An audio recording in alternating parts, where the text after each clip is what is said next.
ભગવાન બિરસા મુંડા ભારતીય સ્વતંત્રતા સંગ્રામ અને આદિવાસી સમાજના ગૌરવવંતા ઇતિહાસનું એક અમર પાત્ર છે. માત્ર 25 વર્ષની નાની વયે તેમણે અંગ્રેજી હુકુમત સામે જે જંગ છેડ્યો હતો તે આજે પણ પ્રેરણારૂપ છે. તેમને ધરતી આબા, પૃથ્વીના પિતા તરીકે પણ ઓળખવામાં આવે છે. અહીં તેમના જીવનની સંઘર્ષગાથા છે. 1. પ્રારંભિક જીવન અર્લી લાઈફ. જન્મ 15 નવેમ્બર 1875. સ્થળ ઉલીહાતુ ગામ, હાલના ઝારખંડના ખૂંટી જિલ્લામાં. પરિવાર પિતા સુગના મુંડા અને માતા કરમી હાતુ. તેમનો પરિવાર ગરીબ ખેતમજૂર હતો. શિક્ષણ બિરસા મુંડા ભણવામાં ખૂબ તેજસ્વી હતા. તેમણે શરૂઆતનું શિક્ષણ સાલગા ગામમાં લીધું અને બાદમાં તેઓ ચાઈબાસાની એક મિશનરી સ્કૂલમાં ભણ્યા. ત્યાં તેમણે જોયું કે અંગ્રેજો અને મિશનરીઓ આદિવાસી સંસ્કૃતિની ટીકા કરતા હતા અને લોકોને ધર્મ પરિવર્તન કરાવતા હતા, જે તેમને પસંદ ન આવ્યું. 2. અન્યાય સામે અવાજ વોઇસ અગેન્સ્ટ ઇનજસ્ટિસ. તે સમયે અંગ્રેજો અને જમીનદારો, સાહુકારો આદિવાસીઓની જમીનો હડપી રહ્યા હતા. આદિવાસીઓના પરંપરાગત જળ, જંગલ અને જમીનના અધિકારો છીનવાઈ રહ્યા હતા.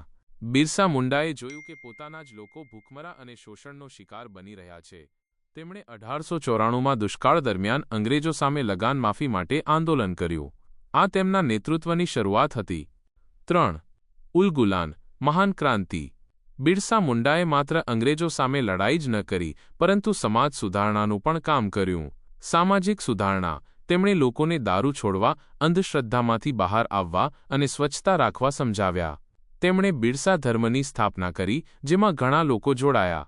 સશસ્ત્ર ક્રાંતિ 1899માં તેમણે ઉલગુલાન, ભારે કોલાહલ ક્રાંતિનું એલાન કર્યું.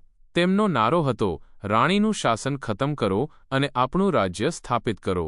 તેમણે આદિવાસીઓને તીરકામઠા અને પરંપરાગત હથિયારોથી અંગ્રેજોનો સામનો કરવા તૈયાર કર્યા.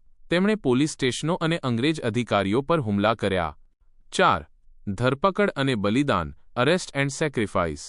અંગ્રેજ સરકાર બિરસા મુંડાના પ્રભાવથી ડરી ગઈ હતી. તેમણે બિરસાને પકડવા માટે ઇનામ જાહેર કર્યું.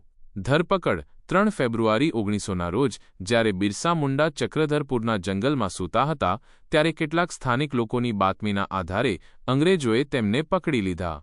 મૃત્યુ તેમને રાંચી જેલમાં રાખવામાં આવ્યા.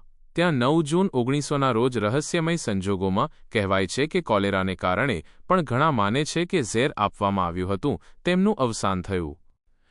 5. વિરાસત લેગસી. ભગવાન બિરસા મુંડાનું જીવન ભલે ટૂંકું હતું, પરંતુ તેમનો પ્રભાવ સદીઓ સુધી રહેશે. તેમના સંઘર્ષના પરિણામે અંગ્રેજોને છોટાનાગપુર ટેનન્સી એક્ટ 1908 પસાર કરવો પડ્યો, જેનાથી આદિવાસીઓની જમીન બિન આદિવાસીઓને વેચવા પર પ્રતિબંધ મુકાયો.